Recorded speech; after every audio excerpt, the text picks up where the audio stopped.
Hello mga ka-topseed. Last video was about tips for preventing high blood pressure. Let's start. Do you familiar what are antibiotics? For today's video is about antibiotics and how to make antibiotics herbs. First, do you know what are antibiotics?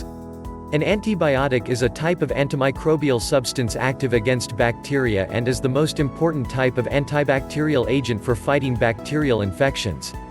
Antibiotic medications are widely used in the treatment and prevention of such infections. They may either kill or inhibit the growth of bacteria. The issues of antibiotics and antibiotic-resistant bacteria have gotten a lot of attention lately. The concern is that bacteria, having been exposed to antibiotics for so long, have developed a resistance to the antibiotics, creating superbugs. The grim reality is that bacterial infections that used to succumb easily to antibiotics have turned more serious, even deadly. Interestingly, though, herbs with antibiotic properties seem to elude the bacterial learning process and thus do not appear to produce resistant bacteria. Antibiotic herbs can be used around the home for minor infections and as antiseptics to prevent infection. Here are some of the more useful antibiotic herbs. 1. Honey. Honey is one of the oldest known antibiotics, tracing back to ancient times. Egyptians frequently used honey as a natural antibiotic and skin protectant. Honey contains hydrogen peroxide, trusted source, which may account for some of its antibacterial properties. It also has a high sugar content, which can help stop the growth of certain bacteria. To use honey as an antibiotic, apply it directly to the wound or infected area. The honey can help kill off the bacteria and aid in the healing process. You can also ingest honey to aid in the treatment of internal infections. Simply swallow a whole tablespoon or stir it into a warm cup of herbal tea for a soothing treat. 2. Myrrh extract. Many people are familiar with myrrh, but its ability to ward off harmful germs isn't as widely known. Researchers in a 2000 study concluded that an extract of myrrh could kill off several everyday pathogens. This includes E. coli, Staphylococcus aureus, Pseudomonas aeruginosa, Candida albicans. 3. Garlic. This smelly but effective herb is an antibiotic powerhouse. It's also widely available and inexpensive. You can even grow it yourself. How do you use it? Garlic works best when used internally. It can be made into ear drops and used to combat ear infections. Simmered in broth or water, it makes a healing broth that works especially well for upper respiratory infections.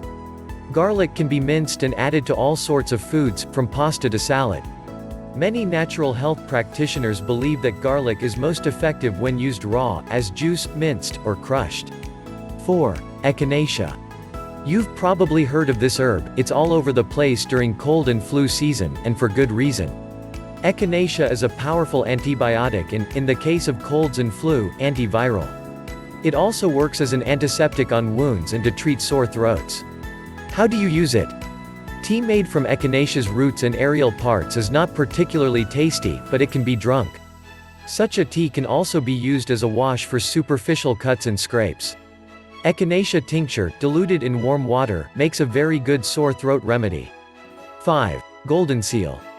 The golden yellow color of golden seal's roots give it its name, and these roots are the parts that are used medicinally.